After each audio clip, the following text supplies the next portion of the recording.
ಕೇಂದ್ರದಿಂದ ಮತ್ತೆ ಜೇಬಿಗೆ ಕತ್ತರಿ. ಹೋಟೆಲ್ ಮಾಲೀಕರಿಗೆ ಮತ್ತೆ ಸಿಲಿಂಡರ್ ಬಿಗ್ ಶಾಕ್. ವಾಣಿಜ್ಯ ಗ್ಯಾಸ್ ಸಿಲಿಂಡರ್ ದರದಲ್ಲಿ ಐತಿಹಾಸಿಕ ಏರಿಕೆಯಾಗಿದೆ.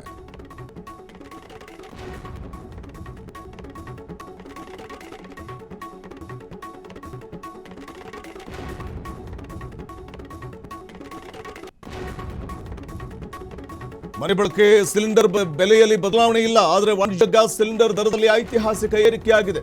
ಸಿಲಿಂಡರ್ ಬೆಲೆಯಲ್ಲಿ ಬರೋಬ್ಬರಿ 991 ರೂಪಾಯಿ ಏರಿಕೆಯನ್ನು ಮಾಡಿದೆ ಕೇಂದ್ರ. ಆ ಮೂಲಕ ಹೋಟೆಲ್ ಮಾಲೀಕರಿಗೆ ಬಿಗ್ ಶಾಕ್ ಅನ್ನು ಕೊಟ್ಟಿದೆ. ವಾಣಿಜ್ಯ ಗ್ಯಾಸ್ ಸಿಲಿಂಡರ್ ದರದಲ್ಲಿ ಮಾತ್ರ ಐತಿಹಾಸಿಕ ಏರಿಕೆಯಾಗಿದೆ, ಆದರೆ ಅಡುಗೆ ಅನಿಲ ಸಿಲಿಂಡರ್ಗಳ ದರದಲ್ಲಿ ಏರಿಕೆ ಆಗಿಲ್ಲ. ಮನೆ ಬಳಕೆಯ ಸಿಲಿಂಡರ್ ಬೆಲೆಯಲ್ಲಿ ಯಾವುದೇ ರೀತಿ ಬದಲಾವಣೆ ಇಲ್ಲ. ಈಗಿರುವಂತಹ ಬದಲಾವಣೆಯೇ ಯಥಾಸ್ಥಿತಿ, ಈಗಿರುವಂತಹ ಬೆಲೆಯೇ ಯಥಾಸ್ಥಿತಿಯಾಗಿರುತ್ತೆ. ಅಡುಗೆ ಸಿಲಿಂಡರ್ ದರದ ಬೆಲೆ ಏನು ಏರಿಕೆಯಾಗಿಲ್ಲ, ಆದರೆ ವಾಣಿಜ್ಯ ಸಿಲಿಂಡರ್ ದರದಲ್ಲಿ ಭಾರಿ ಏರಿಕೆಯಾಗಿದೆ. ರಾಜಧಾನಿ ಬೆಂಗಳೂರಿನಲ್ಲಿ ಏಕಾಏಕಿ 991 ರೂಪಾಯಿ ಹೆಚ್ಚಳ ಆಗಿರುವಂಥದ್ದು. ಬೆಂಗಳೂರಿನಲ್ಲಿ 2162 ಬೆಲೆ ಇದೀಗ 3153ಕ್ಕೆ ಏರಿಕೆಯಾಗಿದೆ. ಮಧ್ಯಪ್ರಾಚ್ಯ ಯುದ್ಧದ ಬಳಿಕ 3ನೇ ಬಾರಿಗೆ ದರ ಏರಿಕೆಯಾಗಿದೆ. ವಾಣಿಜ್ಯ ಸಿಲಿಂಡರ್ಗಳ ದರ 144 ರೂಪಾಯಿ ಮಾರ್ಚ್ನಲ್ಲಿ ಹೆಚ್ಚಳ ಮಾಡಿದ್ದು, ಇನ್ನು ಏಪ್ರಿಲ್ 1ರಂದು 2ನೇ ಬಾರಿಗೆ 200 ರೂಪಾಯಿ ಏರಿಕೆಯಾಗುತ್ತೆ. ಒಂದೇ ತಿಂಗಳ ಅಂತರದಲ್ಲಿ, ಅದರ ಮೇ 1ಕ್ಕೆ ಸಿಲಿಂಡರ್ ದರವನ್ನು ಮತ್ತೆ ಹೆಚ್ಚಳ ಮಾಡಿದೆ ಕೇಂದ್ರ ಸರ್ಕಾರ. ವಾಣಿಜ್ಯ ಸಿಲಿಂಡರ್ ಬೆಲೆ ಬರೋಬ್ಬರಿ 993 ರೂಪಾಯಿಗೆ ಹೆಚ್ಚಳ ಮಾಡಿದೆ.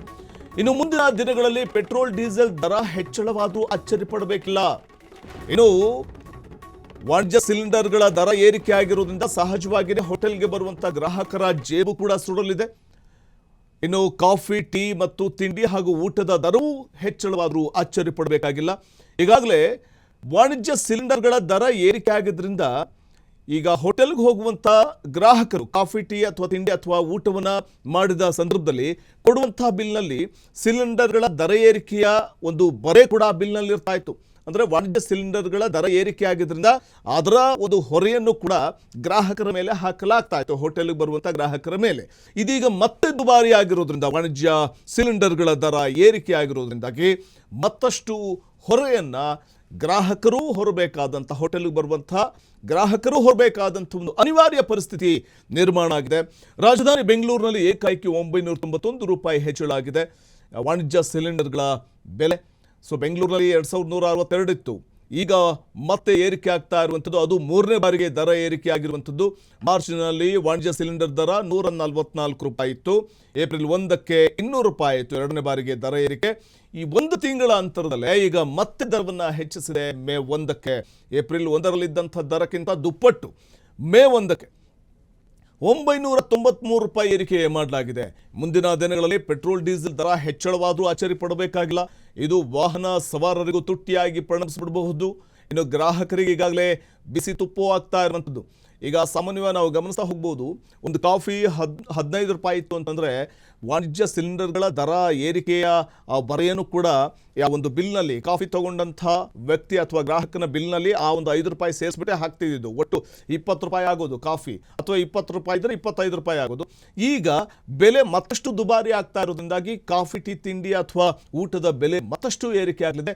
ಸಹಜವಾಗಿ ಹೋಟೆಲ್ಗೆ ಬರುವಂಥ ಗ್ರಾಹಕರಿಗೆ ಬೆಲೆ ಏರಿಕೆಯ ಬರೆ ಬೀಳೋದಂತೂ ಗ್ಯಾರಂಟಿ. ಹೋಟೆಲ್ ಮಾಲೀಕರಿಗೂ ಈ ಬೆಲೆ ಏರಿಕೆ ಬಹುದೊಡ್ಡ ರೀತಿಯಲ್ಲಿ ಬಿಗ್ ಶಾಕನ್ನು ಕೊಡ್ತಾ ಇರುವುದಂತೂ ನಿಜ. ದೊಡ್ಡ ಹೊಡೆತವನ್ನು ಹೋಟೆಲ್ ಮಾಲೀಕರಿಗೆ ಕೊಡ್ತಾ ಇರುವಂಥದ್ದು ನಿಜ. ಸೊ ಹಾಗಾಗಿ ಅನಿವಾರ್ಯವಾಗಿ ಹೋಟೆಲ್ ಮಾಲೀಕರು ದರವನ್ನು, ಈಗ ಗ್ಯಾಸ್ ಸಿಲಿಂಡರ್ ದರ ಏರಿಕೆ ಆಗಿದೆ ಅನ್ನುವಂಥ ಕಾರಣಕ್ಕೆ ಕಾಫಿ, ಟೀ ಅಥವಾ ಊಟ ಮತ್ತು ತಿಂಡಿಯ ದರ ಏರಿಕೆ ಮಾಡಿದಾಗ ಆ ಒಂದು ಬಿಲ್ನಲ್ಲೂ ಕೂಡ ಅದು ಮೆನ್ಷನ್ ಮಾಡಿರ್ತಾರೆ. ಇನ್ನು ಹೋಟೆಲ್ ಮಾಲೀಕರ ಸಂಘದ ಅಧ್ಯಕ್ಷರಾದಂಥ ರಾವ್ ಅವರು, PC ರಾವ್ ಅವರು ನಮ್ಮ ಜೊತೆ ಇದ್ದಾರೆ ದೂರವಾಣಿ ಸಂಪರ್ಕದಲ್ಲಿ. ಸರ್ ನಮಸ್ತೆ. ನಮಸ್ತೆ ಸರ್, ಬಹುಶಃ ಈ ಮಧ್ಯಪ್ರಾಚ್ಯ ಯುದ್ಧ ಈ ವಾಣಿಜ್ಯ ಸಿಲಿಂಡರ್ಗಳ ದರ ಏರಿಕೆ ಮಾಡ್ತಾ ಇರುವಂಥದ್ದು ತಮಗೆ ಯಾವ ರೀತಿ ಶಾಕ್ ಆಗ್ತಾ ಇದೆ ಅಂತ, ಯಾವ ರೀತಿ ಬಿಸಿ ತಟ್ಟುವಂತ ಆಗ್ತಾ ಇದೆ ಅಂತ ಈ ಬೆಲೆ ಏರಿಕೆ ಆಗಿರುವಂಥದ್ದು?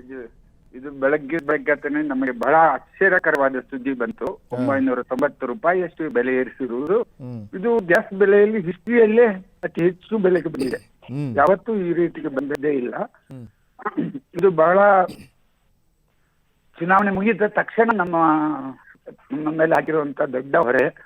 ಇದು ಕೇವಲ ಹೋಟೆಲ್ ಉದ್ಯಮಕ್ಕೆ ತೊಂದರೆ ಆಗೋದು ಮಾತ್ರ ಅಲ್ಲ, ಜನಸಾಮಾನ್ಯರಿಗೂ ಇದು ಹೊಡೆತ ಆಗ್ತದೆ.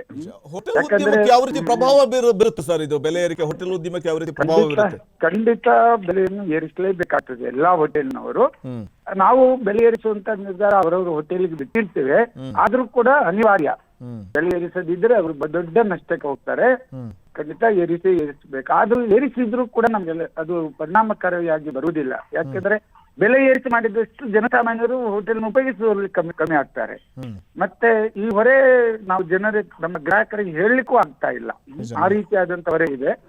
ಒಂದು ರೀತಿಯಲ್ಲಿ ನಾವು ಸರ್ಕಾರ ಇದ್ರ ಮೇಲೆ ಹಾಕಿರುವಂತಹ 18% GST ಅನ್ನು ತೆಗಿಬೇಕು ಅಂತ ಒತ್ತಾಯಿಸ್ತಾ ಇದ್ದೇವೆ. ಅದರ ಜೊತೆಗೆ ನಾವು ಪರ್ಯಾಯ ವ್ಯವಸ್ಥೆ ಏನೇನು ಮಾಡಬಹುದು ಪರ್ಯಾಯವಾಗಿ ಇನ್ನೂ ಹೆಚ್ಚಿಗೆ ಇಂಡಕ್ಷನ್ ಸ್ಟವ್, ಸೌದೆ ಒಲೆ ಇಂಥದನ್ನು ಉಪಯೋಗಿಸಿ ಸಾಧ್ಯವಾದಂತ ಪ್ರಯತ್ನವನ್ನು ಮಾಡ್ತೇವೆ ಮುಂದಿನ ದಿನಗಳಲ್ಲಿ. ಆದ್ರೂ ಸರ್ಕಾರ ಇಷ್ಟು ದೊಡ್ಡ ಹೊರೆಯನ್ನು ನಮ್ಮ ಮೇಲೆ ಹಾಕಬಾರ್ದಿತ್ತು. ಈಗಾಗಲೇ ಮಾರ್ಚ್ ತಿಂಗಳಲ್ಲಿ ಒಂದು ಬಾರಿ ಏರಿಕೆ ಆಯ್ತು, ಮತ್ತೆ ಏಪ್ರಿಲ್ ನಲ್ಲಿ ಏರಿಕೆ ಆಯ್ತು. ಈಗ ಮೇ ತಿಂಗಳು ಅಂದ್ರೆ ಕಳೆದ 60 ದಿನಗಳಲ್ಲಿ ಸುಮಾರು 1205 ರೂಪಾಯಿ ಬೆಲೆ ಏರಿದೆ ಒಂದು ಸಿಲಿಂಡರ್ಗೆ. ಮಾರ್ಚಿಂದ ಇವತ್ತಿನವರೆಗೆ ಮೊತ್ತವಾಗಿ 1500 ರೂಪಾಯಿ ಬೆಲೆ ಏರಿದೆ. ನಮಗೆ ಅದರ ಜೊತೆ 18% GST ಇದೆ. GST ಅನ್ನು ಕಡಿಮೆ ಮಾಡಬಹುದು. ಇವತ್ತು ಸರ್ಕಾರಕ್ಕೂ ಎಲ್ಲ ಬೆಲೆಗಳು ಜಾಸ್ತಿ ಆಗಿದ್ರು ಕೂಡ ಇವತ್ತು ಡೀಸೆಲ್ ಪೆಟ್ರೋಲ್ ಬೆಲೆಗಳು ಹೆಚ್ಚಿಗೆ ಆಗಿದೆ, ಆದ್ರೆ ಸರ್ಕಾರ ಹೆಚ್ಚಿಗೆ ಮಾಡ್ಲಿಲ್ಲ, ಸಂತೋಷ. ಅದೇ ರೀತಿ ಕಮರ್ಷಿಯಲ್ ಗ್ಯಾಸ್ ಮೇಲೆ ಮಾತ್ರ ದೊಡ್ಡ ಹೊರೆ ಬರೆ ಹಾಕಬಾರ್ದಿತ್ತು. ಇದು ಜನಸಾಮಾನ್ಯರ ಮೇಲೆ ಮಾಡಿರುವಂತದ್ದು. ಕಾದು ನೋಡೋಣ. ಈಗ PC ಅವರ ಈ ಗ್ಯಾಸ್ ದರ ಏರಿಕೆಯಿಂದ ಈಗ ನಿಮ್ಮ ಸಾಮಾನ್ಯವಾಗಿ ಅಂದ್ರೆ ಹೋಟೆಲ್ನ ಒಟ್ಟಾರೆ ದಿನನಿತ್ಯದ ನಿರ್ವಹಣಾ ವೆಚ್ಚ ಶೇಕಡವಾರು ಎಷ್ಟಾಗಬಹುದು ಅಂತ ಅನ್ಸುತ್ತೆ? ಅದು ಒಂದೊಂದು ಹೋಟೆಲ್ಗೆ ಒಂದೊಂದು ರೀತಿ ಬರುತ್ತೆ. ಇದು ಬೆಲೆ ಮಾತ್ರ ಏರಿಸುವುದು ಅನಿವಾರ್ಯ, ಅಷ್ಟು ಮಾತ್ರ ಹೇಳ್ಬಹುದು. ಬರುವಂತ ಗ್ರಾಹಕರಿಗೆ ಮಾತ್ರ ದೊಡ್ಡ ಹೊರೆ ಆಗ್ಬಿಡುತ್ತಲ್ಲ ಅಂತ. ಈಗ ಕಾಫಿ, ಟೀ, ತಿಂಡಿ ಅಥವಾ ಊಟ ಇದ್ರು ಸಣ್ಣ ಮಟ್ಟದ ಹೊರೆ ಆದ್ರೂ ಅದೇ ಆಗುತ್ತೆ. ಅದು ನಾವು ತುಂಬಾ ದೊಡ್ಡ ಹೊರೆಯನ್ನು ಹಾಕ್ಲಿಕ್ಕೂ ನಾವು ಅಷ್ಟು ಇಚ್ಛಿಸುವುದಿಲ್ಲ. ಪ್ರತಿಯೊಂದು ಮಾಲೀಕರು ಸಮತೋಲನ ಮಾಡ್ಲಿಕ್ಕೆ ಸಾಧ್ಯವಾಗದ ಕಾರಣ ಹೊರೆ ಅಂತೂ ಬೆಲೆಯನ್ನು ಏರಿಸುವುದಂತೂ ಖಂಡಿತ ಆ ಹೋಟೆಲ್ಗೆ ನಿರ್ಣಯ ತೆಗೆದುಕೊಳ್ತಾರೆ.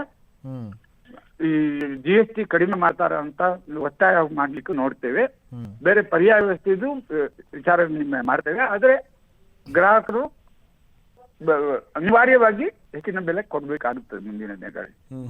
ಥ್ಯಾಂಕ್ ಯು PC ರಾವ್ ಅವರೇ, ಹೋಟೆಲ್ ಮಾಲೀಕರ ಸಂಘದ ಅಧ್ಯಕ್ಷರು ಮಾತಾಡ್ತಿದ್ರು.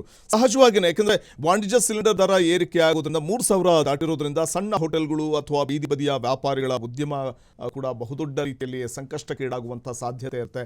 ಯಾಕಂದ್ರೆ ಸಣ್ಣ ಹೋಟೆಲ್ಗಳು ಅಥವಾ ಬೀದಿ ಬದಿಯ ವ್ಯಾಪಾರಿಗಳು ಉದ್ಯಮ ಮುಂದುವರಿಸೋದಕ್ಕೆ ಸಾಧ್ಯವೇ ಅನ್ನುವಂಥ ಪ್ರಶ್ನೆ ಉದ್ಭವ ಆಗುವಂತೆ ಮಾಡುತ್ತೆ. ಕ್ಷಣ ಕ್ಷಣದ ಸುದ್ದಿಗಳಿಗಾಗಿ ಫ್ರೀಡಂ ಟಿವಿ ಸಬ್ಸ್ಕ್ರೈಬ್ ಮಾಡಿ, ಲೈಕ್ ಮಾಡಿ ಹಾಗೂ ಫಾಲೋ ಮಾಡಿ. ಹೊಸ ಸುದ್ದಿಗಳ ನೋಟಿಫಿಕೇಶನ್ಗಾಗಿ ಬೆಲ್ ಐಕಾನ್ ಮೇಲೆ ಕ್ಲಿಕ್ ಮಾಡಿ.